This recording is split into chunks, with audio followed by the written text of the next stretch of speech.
Pinunasan ko ang luha ko at inayos ang box. Itinabi ko ito. Kailangan kong pag-isipan ang mga desisyon at takbang na gagawin ko. Kinuha ko ang phone ko at mabilis kong tinawagan ang asawa ko. May kailangan tayo pag-usapan. Sabi ko sa kanya bago ko pinutol ang tawag. Alam ko na pupuntahan niya ako. Kailangan ko lang siyang hintayin. Gusto ko na pag-usapan namin ito sa ibang lugar. Ayoko na marinig kami ng mga bata o ng mga staff ko. Ilang sandali pa ay dumating ito. Halatang bagong gising ito. Ang ganda ng ngiti niya pero nakatingin lang ako sa kanya ng seryoso. Hey baby. Anya sa akin pero hindi ko siya sinagot. Naglakad ako papunta sa kotse at tahimik na pumasok. Mabilis naman itong sumunod sa akin. May problema ba, baby? Kailangan natin mag-usap. Sagot ko sa kanya. About what, baby? Pagmaneho ka at pumunta tayo sa tahimik na lugar. Utos ko sa kanya. Sunod naman niya ang sinabi ko. Tahimik kaming pareho hanggang sa makarating kami sa tabing dagat. Lumabas ako habang dala ko ang box na maliit. Tahimik itong sumunod sa akin. Tumigil ako at tumingin sa kanya. Hindi ko alam pero parang umurong ang dila ko. Baby, may problema ba? May sasabihin ka ba sa akin? Seryosong tanong niya. Hindi ko alam pero naiyak na ako kaagad. Nagdadalawang isip akong itanong sa kanya ang mga nasa larawan. What happened, baby? Nag-aalalang tanong niya. Nalapitan niya ako at niyakap. Humagulhol ako sa dibdib niya. Baby, malumanay na tawag niya sa akin. Bumitaw ako sa kanya at ibinigay ko ang box. Nagtatakang tingin na ipinukol niya sa akin. Sinimulan niyang buksan ang kahon at nakita ko ang paggalaw ng panga niya. Bigla ding dumilim ang mukha niya. Alam ko na galit ito at hindi lang galit dahil galit na galit siya. Sino nagpadala nito sa'yo, baby? Hindi ko alam. Kahapon pa yan dumating sa bake shop. Walang nakalagay kung kanino nang galing. Sagot ko sa kanya. That bitch! Galit na anya. Hinawakan niya ang kamay ko at tumingin ng diretso sa mga mata ko. Baby, maniwala ka. Hindi ko alam yan. Walang namagitan sa amin. May isang beses na nalasing ako at nakatabi ko siyang matulog pero walang nangyari sa amin. Paliwanag niya sa akin. Kailan yun? Wala sa sarili ng tanong ko sa kanya. Hindi ko alam, baby, pero noong nasa Amerika pa ako, yun ang naaalala ko. Sagot niya sa akin. Paano kung may nangyari sa inyo at hindi mo lang naaalala? Baby, anong gagawin mo kung meron? Maniwala ka sa akin, baby. Walang nangyari. Hindi nga ito tumatayo sa iba. Tanging sa'yo lang. Anya sa akin. Hindi ko alam kung matatawa ba ako sa sinabi niya pero sa tingin ko ay nagsasabi siya ng totoo. Kilala ko ang asawa ko at alam ko ang hirap niya para lang tanggapin ko siya ulit. Hindi pa rin ako nagsasalita kaya bigla itong lumuhod sa harapan ko. Iniisip niya siguro na hindi ako naniniwala sa kanya. Sa ginawa niya ay bumuhos ang luha ko. Mabilis ko siyang dinaluhan. Love, huwag mong gawin yan. Naniniwala ko sa'yo. Sabi ko sa kanya habang walang tigil sa pag-agos ang luha ko. Niyakap ko siya habang umiiyak kaming pareho. Natakot ako, baby. Akala ko'y naniwala ka. Akala ko'y iiwan mo ako ulit. Hindi ko kaya na iwan mo ako. Umiiyak na sabi niya. Alam ko, love. Sorry kung nagduda ako sa'yo. Hindi ko lang talaga maiwasang masaktan din. Gusto nila tayong sirain, baby. Hindi sila titigil kahit na lumayo na tayo. Siguro, mas mabuti na bumalik na tayo sa Maynila at harapin sila. Hindi ko na palalampasin ang ginagawa nila sa atin. Sabi niya sa akin. Mas tahimik ang buhay natin dito, love. Sabi ko sa kanya. Alam ko, baby, pero gusto ko na matapos ito. Hindi ko na gustong may gawin pa silang iba bago natin sila harapin. Trust me, matatapos na ito ngayon. Hindi nila tayo mabubuhag. Mahal na mahal kita. Kayo namang anak natin ang buhay ko. Niyakap ko siya ng mahigpit. Kung yan ang desisyon mo, susuportahan kita, love. Siguro panahon na para ayusin na lahat at mamuhay tayo ng tahimik. Sabi ko sa kanya. Masaya ako dahil walang sigawan at sakitan na nangyari sa amin. Nag-usap kami ng maayos at kung mabilis man akong maniwala, yun ay dahil mahal kong asawa ko at malaki ang tiwala na ibinibigay ko sa kanya. Nagduduman ako pero nanaig ang pagmamahal ko sa kanya. Marami nangyari sa nakaraan na sumubok sa pagmamahalan namin. Hindi ang ilang litrato lang ang bubuwag sa pagmamahalan at pinagsamahan namin na pilit namin binubuo at inaayos. Isa sa mga natutunan ko ay ang maging mahinahon at bigyang linaw ang lahat. Iniiwasan ko na maulit ang mga nangyari noon. Hindi sila ang magdedesisyon para sa amin. Sa tingin ko, kulang pa ang ginawa ko sa L na iyon. Makikita niyang hinahanap niya pagbalik ko. Bumalik kami sa bake shop at ipinagpatuloy ko ang trabaho ko. Umuwi din sa bahay ang asawa ko. Bumalik kami ng Maynila. Doon mismo kami umuwi sa mansyon nila. Hindi ko alam kung ano ang plano ng asawa ko. Hindi namin isinama ang dalawang bata. Tanging ang kambalang. Kapag naging okay na ang lahat ay susunduin niya ang dalawa. Malapit na kami at sobra ang kaba na nararamdaman ko ngayon. Love, are you sure about this? Kinakabahan ako. Sabi ko sa kanya. Of course, baby. Huwag kang mag-alala. 3 araw lang tayo dito. Ayusin ko lahat. Anya sa akin. Pagdating namin ay sinalubong kami ng mommy niya pero hindi niya ito pinansin. Nakita ko na nasaktan ang mommy niya. Hindi ko rin nagustuhan ang ginawa niya. Ngayon ay naiisip ko ang binabalak niyang gawin. Alam ko na nais niyang ipakita sa mga magulang niya na wala silang magagawa laban sa kanya. Kamusta po kayo? Tanong ko sa mommy niya. Baby, pumasok ka na. Kailangan na magpahinga ng kambal. Saad sa akin ng asawa ko. Hindi na niya pinatapos magsalita ang mommy niya. Medyo nailang ako sa nangyari. Hindi ko alam kung magsasalita pa ba ako. Mas pinili ko na manahimik na lang dahil hindi ko rin alam ang sasabihin ko. Tahimik ako sumunod sa asawa ko. Nang makapasok na kami sa silid namin ay nag-usap kami ni Miguel tungkol sa ginawa nito kanina. Love, parang hindi yata tamang ginawa mo sa mommy mo. Ani ko sa kanya. Baby, hindi ko rin naman gusto na gawin iyon kay mom. Pero gusto kong subukan. Alam ko na mahal niya ako at hindi niya hahayaan na hindi kami okay. Mali man, pero gusto ko na iparating sa kanila na ipaglalaban kita. Sagot niya sa akin. Inilapag ko sa kama ang kambal at lumapit ako sa kanya para yakapin siya. Nais kong iparating sa kanya na nagpapasalamat ako. Nagstay kami sa kwarto. Nang sumapit ang gabi ay lumabas kaming 4 para mag-dinner sa labas. Masaya ang kambal dahil namasyal pa kami sa mall. Hiniyaan sila ng daddy nila na maglaro kasama ang ibang mga bata na nandoon. Nakaupo lang kami at binabantayan ng mga bata. Nakaramdam ako ng pagkaihi kaya nagpaalam ako sa asawa ko. Love, punta lang ako sa banyo. Paalam ko sa kanya. Okay baby, ako na bahala sa kambal. Sagot niya sa akin. Iniwan ko sila at hinanap ko ang palikuran. Nang matapos ako'y lumabas na ako pero nagulat ako dahil biglang may 2 lalaki ang humarang sa akin. Saan ang punta mo, miss? Nakangising tanong sa akin ng isang lalaki. Anong kailangan niyo sa akin? Nagkunwari ako natatakot sa kanila. Narinig kong tumawang isang lalaki. Akmang hahawakan niya ako kaya umatras ako. Mukhang natutuwa sila sa pag-atras ko. Takot ka na ba ngayon? Ang ganda mo pa naman. Sigurado ako na masarap ka. Sabi ng isang lalaki na mukhang adik. Medyo nainis ako pero kailangan ko magpanggap na natatakot ako sa kanila. Naalala ko tuloy noong may nakaaway ako sa bar. Napangiti tuloy ako nang wala sa oras. Gusto niyo po ba maglaro tayo? Tanong ko sa kanila. Nakita ko naman ang lawak ng ngiti nila. Sa tingin ko iba ang iniisip nila. Namiss ko tuloy ang ganitong pakiramdam. Sa lahat talaga ng tao dito sa mall ako pa ang napagtripan nila. Nagtataka din ako dahil walang pumapasok na tao dito sa banyo. Parang may mali kasi. Huminga muna ako ng malalim bago ko itinali ang buhok ko. Hate ko pa naman ang violence pero sila gusto nila. Kuya, padaanin niyo na ako. Hinahanap na ako ng asawa ko. Sabi ko sa kanila. Hindi ka hahanapin nun. Hindi pa nga tayo naglalaro. Anya sa akin. Pwede na siguro tayo magsimula para matapos na tayo. Sabi ko sa kanila. Yan ang gusto ko. Sabi nito habang papalapit ulit sa akin. Hindi ako matras. Hinintay ko na lang sila. Nang akbang hahawakan niya ako ay mabilis kong sinipa ang kamay niya. Napahiyaw ito sa sakit. Sakit ah. Walang hiya kang babae ka. Sigaw niya sa akin. Nang isang lalaki naman ang lalapit sa akin, mabilis akong umikot at kumuha ng buwelo para sipain siya sa mismong mukha niya. Natumbay ito at sa tingin ko'y nawalan ito ng malay. Nakita ko ang takot sa mukha ng isang lalaki. Nagbabalak itong tumakbo nang mabilis akong lumapit sa kanya at hinuli ko ang kamay niya. Saan ang punta mo, kuya? Tanong ko sa kanya. Uuwi na ako. Nauutal na sagot niya sa akin. Hindi ka pwedeng umuwi.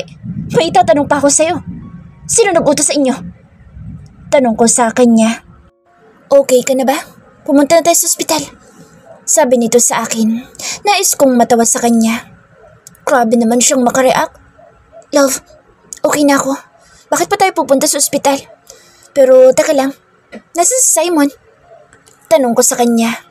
Napalingon nito sa pwesto ng mga anak niya, pero wala sa Simon. Bigla akong kinabahan. Pakiramdam ko ay nawawala ang anak ko. Kahit si Miguel ay bigla na lang napamura sa inis. Shit! Baby! Hanapin natin si Simon!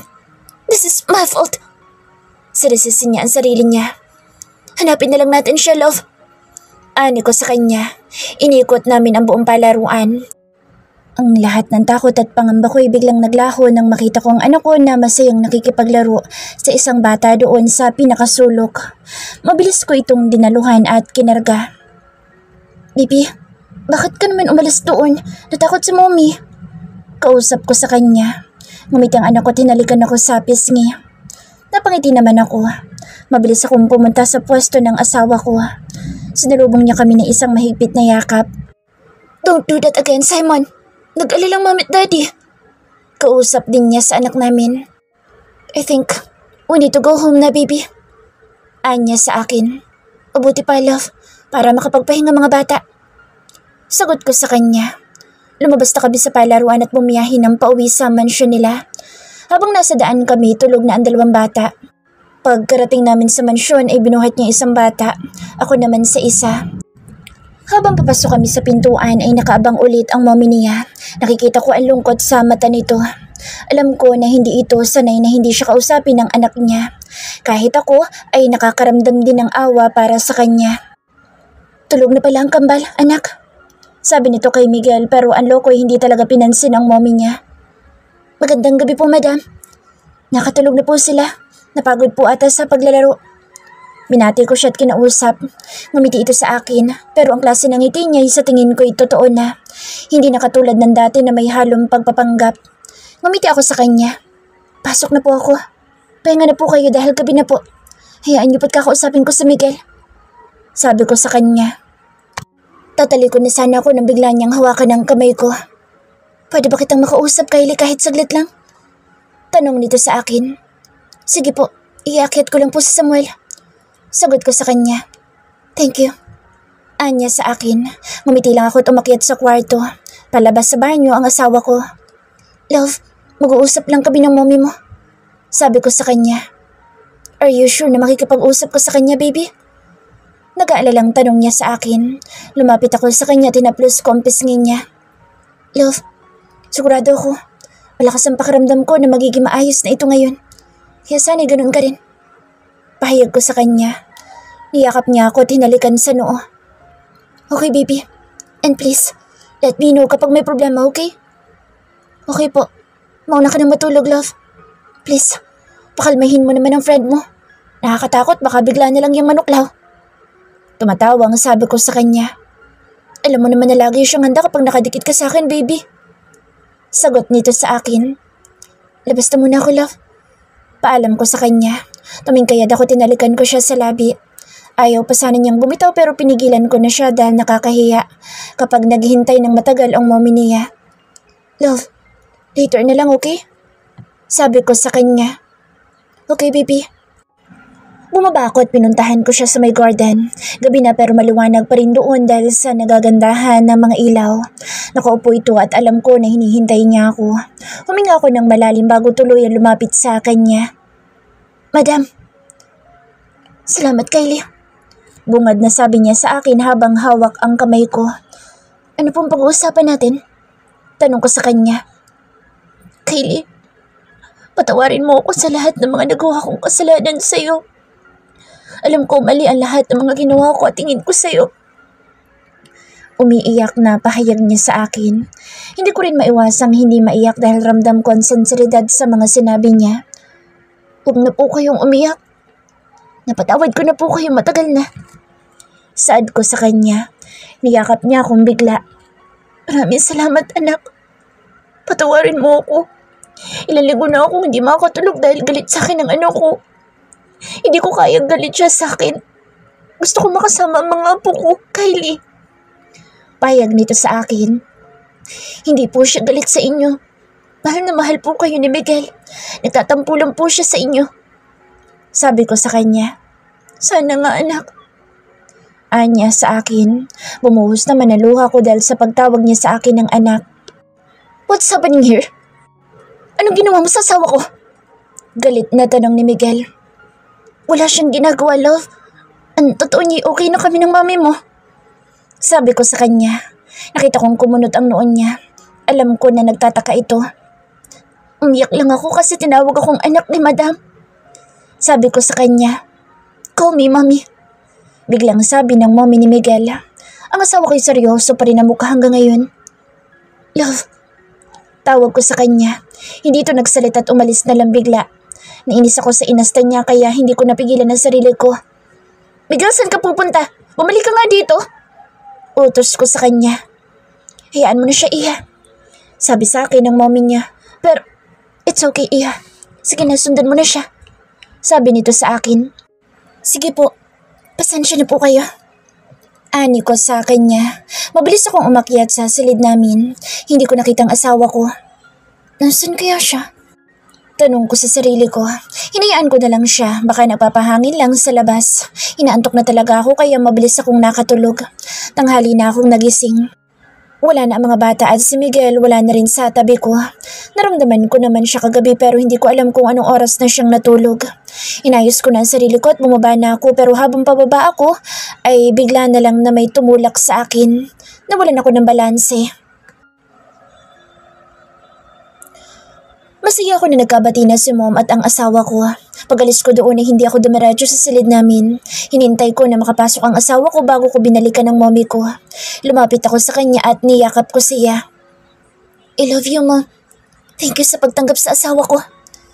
Ani ko sa kanya. I'm sorry, anak. Sorry sa lahat ng ginawa ko. Hingi niya ng paumanhin sa akin. You already forgiven, Mom. Sabi ko sa kanya. Niyakap niya ako ng mas mahigpit. Tama ang asawa ko. Nasaktan ko rin ang mom ko. I'm sorry, Mom, sa ginawa ko. Sa hindi ko pagpansin sa inyo. Sabi ko sa kanya. Hindi mo kailangan mag-sorry, anak. Na-realize ko na mali ako nung hindi mo ako pinapansin at hindi mo sinasagot ang tawag ko.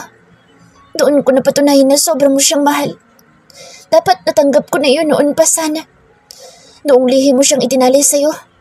Naniwala ko sa mga sinabi ni El na pera lang ang habol sa'yo ni Kylie. I'm really sorry, anak. Mahabang pahayag niya sa akin. Ngayon ay alam ko na kung sino ang may pakana na lahat. Naikuyom ko ang kamuo ko sa galit na nararamdaman ko. Matulog ka na, Ma. Malalim na po ang gabi. Sabi ko sa mommy ko. Ikaw din, anak. Anya sa akin. Sabay kaming umakyat sa taas. Ako naman ay pumasok na sa silid namin. Pagpasok ko ay tulog ng asawa ko. Humiga ako sa tabi niya at niyakap ko siya ng mahigpit. I love you, baby. Bulong ko sa tenga niya. Yun lang ang sagot niya sa akin. Maaga ako nagising dahil papasok ako sa opisina. Hindi ko muna ginising ang asawa ko. Good morning, kiddos. Sabi ko sa mga anak ko. Nakangiti agad sila. Binuhat ko sila papunta sa baba. Sinalubong kami ni mommy. Good morning, anak. Good morning, mga apo. Masayang saad nito. Mom, kayo na po muna bahala sa mga bata. I need to go. May meeting pa po ako. And please, let my wife rest. Sabi ko sa kanya. Okay, anak. Ako na bahala sa mga apo ko. Pinagod mo siguro si Kylie kaya tulog pa. Pagbibiro sa akin ni Mom. Wala nga akong puntos kagabi, Mom. Sagot ko sa kanya. Tumawa lang ito. Sige na, umalis ka na. Ingat sa pagdadrive. Paalala niya sa akin. Of course, Mom. Nang makarating ako sa office ay sinimulan ko na ang trabaho ko. Sa dami ng ginagawa ko ay hindi ko na malayan na tanghali na pala. Biglang nag-ring ang phone ko. Si Mommy tumatawag. Nakangiti ko itong sinagot. Pero bigla na lang nawala ang maganda kong ngiti nang marinig ko ang sinabi niya. What happened, Mom? Anak, si Kylie sinugod namin sa ospital. Nahulog siya sa hagdan. Anya sa akin. Mabilis ang bawat kilos ko.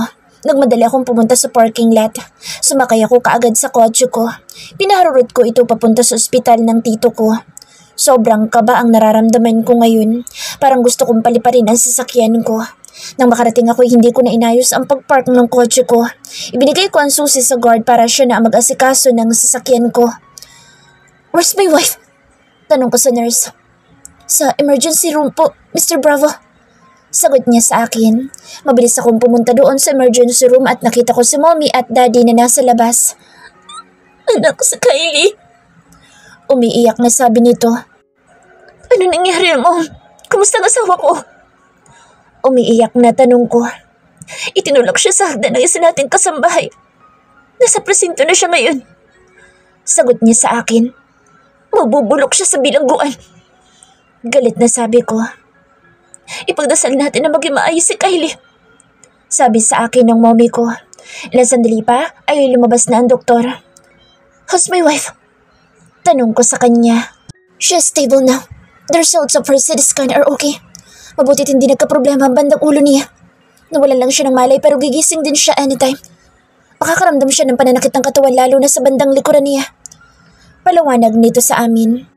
Nakahinga naman ako ng maluwag. "Thank you, Doc." Sabi ko sa kanya. "It's my job, Mr. Bravo. See you around." Paalam nito sa akin. Inilipat na siya sa room. Natakot talaga ako pero ngayon na nagising na rin siya ay mapapanatag na ako. Mamaya ako pupunta sa presinto. Kailangan nilang pagbayaran ang ginawa nila sa asawa ko. "Baby, kamusta ang pakiramdam mo?" Nag-aalala na tanong ko sa kanya. "Masakit ang likod ko, love."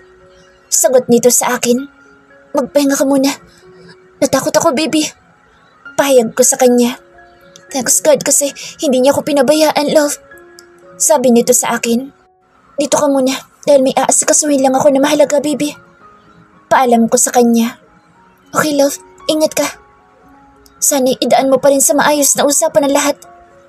Anya sa akin. "Susubukan ko, baby." Sagot ko sa kanya. Hinalikan ko muna siya at si mommy na muna ang bahala sa kanya. Nagmaneho na ako papunta sa presinto. Hindi ko alam kung magagawa ko maging kalmado mamaya. Pumunta ako sa presinto. Pagkarating ko roon ay nakita kong nagmamakaawa ang kasambahay namin kay Rico. "Sir, inutusan lang po ako. Sir, maawa po kayo sa akin." Umiiyak na bulalas niya kay Rico. Biglang uminit ang ulo ko sa narinig ko. Mabilis ako lumapit sa kanila. "Sino nag-utos sa'yo?"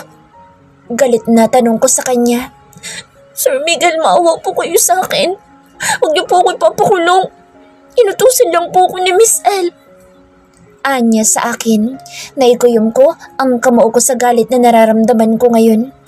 "Pasalamat ka at walang nangyaring masama sa asawa ko. Dahil kung meron, mabubulok ka dito sa kulungan." Galit na sabi ko sa kanya. Iniwan ko siya at nag-usap kami ni Rico. Inituusan ko rin ito, napakawala na ang kasambahay na iyon. Mabilis kong pinaharurot ang sasakyan ko papunta sa condo unit ni Elle. Doon ko nasaksihan kung paano siyang nawawala sa sarili. Kasama niya ang lalaking sa pagkakaalam ko ay kaibigan niya. "I'm really sorry, bro. May sakit sa Elle. And she need to go back to US. Hindi niya alam ang ginagawa niya. Sobra kanyang mahal kaya niya nagawa mga bagay na iyon." Paliwanag dito sa akin. "Alagaan mo siya, bro. Alam ko na mahal mo siya." Sabi ko sa kanya. "Makakaasa ka, bro. Sana'y mapatawad ng asawa mo sa Elle." Anya sa akin. Ngumiti ako sa kanya. "Mabait ang asawa ko. Alam ko na maiintindihan niya sa Elle." Sagot ko sa kanya bago ako lumabas sa condo nila. Nakatulog na kasi si Elle, kaya nakapag-usap kami ni Richard. Bumalik na ako sa ospital para kumustahin ang asawa ko. Pagkarating ko ay natutulog ito. Nilapitan ko siya at tinalikan. Nang magising ito ay tinanong niya kaagad ako kung ano nangyari. "Love, ano nangyari?" Tanong nito sa akin. "Si Ala nag-utos na itulak ka, baby." Sagot ko sa kanya. "Ang sama talaga ng babae na yun." Anya sa akin. "Baby, may sakit sa Al. Kailangan niya ng tulong ng mga doktor." Sabi ko sa kanya. Nasabihin ko nakita ko ang lungkot sa mga mata ng asawa ko. Kumusta siya? Sana'y maging okay lang siya. Hayaan na natin siya. Sana'y ipagamot nila sa Al para gumaling siya. Sabi nito sa akin. Babalik na sila sa Amerika. Kasama niya ang taong tunay na nagmamahal sa kanya, baby. Saad ko sa kanya. Mabuti naman kung ganoon, love. Nakangiting sabi niya. Hindi ka galit sa kanya, baby? Tanong ko sa kanya. Hindi, love. Nagmahal lang naman siya. At sa maling tao. Ikaw kasi. Ako kasi ang love mo. Ang hirap talaga kapag gwapo. Tumatawang sabi niya. Pareho kaming natawa sa sinabi niya. Ang pagiging mabuti ng asawa ko'y walang hangganan. Kahit na ginawa na siya ng masama ay napapatawad pa rin niya. At doon ako humahanga at lalong napapamahal sa kanya. 2 months na kami dito sa Maynila at naging maayos naman ang lahat. Bumalik sa dati ang pagsasama namin. Naging masaya at puno ng pagmamahal. Galing ako sa office at pauwi na ako ngayon. Kanina pa kasi panay tawag ang asawa ko at pinapauwi na ako. Nang makarating ako sa bahay, pumasok kaagad ako sa kwarto namin. Doon ko nakita ang asawa ko na abala sa pagbabasa sa phone niya. Nakahiligan na kasi nito na magbasa ng novel sa mga online apps. Hey baby, I'm home. Sabi ko sa kanya at lumapit ako sa kama namin. Hinalikan ko siya pero bigla itong lumayo sa akin. Miguel, bakit ngayon ka lang? Bakit ang baho mo? Nakakunot ang noo na sabi niya sa akin habang nakatakip ang kamay niya sa ilong niya. Kumunot naman ang noo ko dahil hindi ako makapaniwala sa kanya. Pasimple kong inamoy ang sarili ko pero hindi naman ako mabaho. Baby, hindi naman ako mabaho. Kahit amoyin mo pa ako. Sabi ko sa kanya. Naamoy na nga kita. Ang baho mo. Baligo ka nga. Padabog itong tumayo sabay labas sa kwarto namin. Laglag ang balikat ko na pumunta sa banyo para mag-shower. Ano kaya nangyari doon? Dati naman gustong-gusto niya akong yakapin at amuyin. Nagsawa na ba siya sa akin dahil lagi kami magkasama? Hindi ko tuloy maiwasang mag-isip. Bumaba na ako pagkatapos ko mag-shower dahil maghahapunan na kami. Tatabi sana ako sa kanya pero lumayo siya sa akin. Dito na lang ako, love. Anya sa akin. Nasaktan talaga ako sa ginawa niya kaya kumain na lang ako ng tahimik. Pagkatapos ko'y umakyat na ako dahil may tatapusin pa akong trabaho. Dinaanan ko muna ang mga anak ko bago ako tumuloy sa office ko. Past 9 na akong natapos kaya dumiretso na ako sa kwarto namin. Nakita kong nakahiga na ito kaya tinabihan ko ito.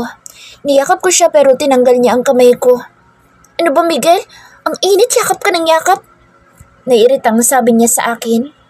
Baby, hindi naman mainit eh. Ang lakas nga ng aircon natin. Payakap naman ako kasi namimiss na kita. Sabay amoy ko sa buhok niya pero nagalit ito lalo sa akin. Nakakainis ka naman? Yakap ka ng yakap yung baw-baw mo. Kakainis ka! Ano bang nangyayari sa kanya? Tumayo na lang ako at lumabas papunta sa kwarto ng kambal at doon na lang ako natulog. Nakakonekta naman yung silid namin kaya doon na lang muna ako matutulog. Sunday bukas kaya wala akong pasok. Nagising ako ng alas 8 ng umaga. Sinilip ko ito sa kwarto pero tulog na tulog pa rin ito. Gigisingin ko sana pero naisip ko na wag na lang. Bumaba ako sa kusina para magluto. Ako muna ang gagawa ng breakfast namin ngayon. Sakto, nang matapos na ako ay bumaba na ito pero hindi niya ako pinapansin. Natapos na lang kaming kumain ay hindi pa rin niya ako pinapansin. Sumapit na naman ang gabi pero ayaw pa rin niya akong katabi kaya sa sofa na lang ako natulog. Ginigising niya ako ng madaling araw. Miguel, gising. Miguel, gumising ka nga. Nagugutom ako. Baby, pumunta ka na lang sa baba. Inaantok na sagot ko sa kanya. Miguel naman eh. Gumising ka na nga dyan. Sige ka, hindi ka makakatabi sa akin habang buhay pag hindi ka gumising dyan. Pagbabanta niya sa akin. Kahit antok ako, idinilat ko ang mga mata ko. What do you want, baby? Tanong ko sa kanya. Gusto ko ng ice cream. Sagot niya sa akin. Are you serious, baby? Ang lamig tapos mag-ice cream ka? Hindi makapaniwalang sabi ko sa kanya. Gusto ko ng ice cream eh. Sige na nga, wag na matulog ka na lang dyan. Okay. Sagot ko sa kanya at dahil antok ako natulog ulit ako. Kinabukasan pagising ko'y wala na siya sa kama namin, kaya naganda na ako para pumasok sa office. Pagbaba ko hindi ko siya nakita.